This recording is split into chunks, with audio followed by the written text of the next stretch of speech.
সবার কাছে আমি ভিক্ষা চাচ্ছি আমার মেয়েটাকে সবাই বাঁচান। ক্যান্সার ধরা পড়ার মাত্র 18 দিনের মাথায় বদলে গেল দীর্ঘদিনের ভালোবাসার সব সমীকরণ। যখন ব্যাধির তীব্র যন্ত্রণায় ছটফট করছেন স্ত্রী, তখন তাকে ফেলে রেখে অন্য এক নারীকে ঘরে তুলতে ব্যস্ত স্বামী। ভালোবাসার চাদর ছিঁড়ে রাজশাহীর তরুণী মিমের জীবনে নেমে এসেছে এমনই এক চরম নিষ্ঠুর ও হৃদয় বিদারক বাস্তবতা। জানা যায়, নবম শ্রেণীতে পড়ার সময় ভালোবেসে একে অপরের হাত ধরেছিলেন তারা।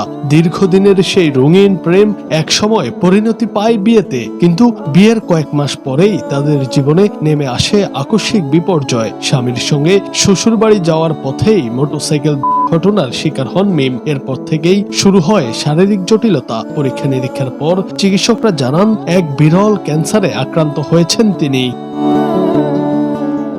জীবনের এই চরম সংকটে যখন স্বামীর ভালোবাসা ও মানসিক সমর্থনের সবচেয়ে বেশি প্রয়োজন ছিল, ঠিক তখনই ঘটে অমানবিক এক ঘটনা। স্ত্রীকে সাহস জোগানোর বদলে স্বামী তার শ্বশুরকে ফোন দিয়ে সাব জানিয়ে দেন, আপনাদের মেয়ে আপনাদের কাছেই থাক, আমাদের পক্ষে আর নিয়ে যাওয়া সম্ভব হচ্ছে না। শুধু তাই নয়, মিমের ক্যান্সার ধরা পড়ার মাত্র 18 দিনের মাথায় শয্যায় থাকা স্ত্রীকে ফেলে অন্যত্র দ্বিতীয় বিয়ে করেছেন ওই স্বামী। বিছানায় যখন তরুণী স্ত্রী ক্যান্সারের তীব্র যন্ত্রণা আর মৃত্যুর সঙ্গে লড়াই করছেন, তখন তার পাশে থাকার বদলে স্বামী মেতে উঠেছেন নতুন সংসারের উৎসবে।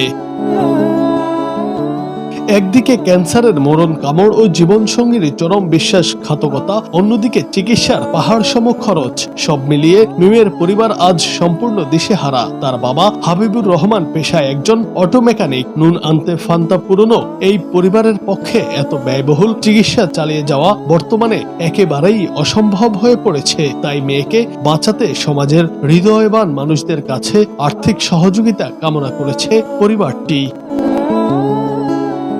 ভালোবাসার মানুষের এমন নির্মম আচরণে নীরবে চোখের জল ফেলছেন মিম। এদিকে সামাজিক মাধ্যমে এই অমানবিক ঘটনাটি ছড়িয়ে পড়ার পর তীব্র নিন্দার ঝড় উঠেছে। মানবিকতা আর বিশ্বাসের এমন চরম অবক্ষয় গভীরভাবে স্তম্ভিত করেছে সবাইকে।